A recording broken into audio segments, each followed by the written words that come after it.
La statale 47 Valsugana è uno dei grandi problemi viari del Veneto. L'arteria, che un tempo poteva rispondere egregiamente alle esigenze della viabilità fra Padova e Trento, presenta oggi immense criticità che portano quotidianamente a disagi tanto per chi la utilizza quanto per chi vive nelle sue immediate vicinanze. Qualche esempio? Il tratto fra Limena e Cittadella, il punto nero di Rosà e tutta l'asta dei comuni della Val Brenta.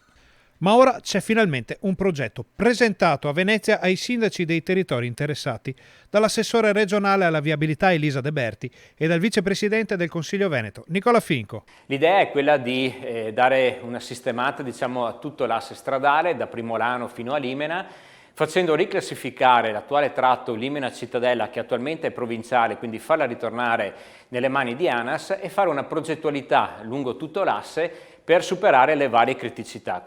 Non sarà facile trovare soluzioni da applicare ai vari punti critici come lo snodo di Carpanè o il collo di bottiglia di Rosà, dove lo spazio di manovra per intervenire sull'asse stradale è davvero minimo.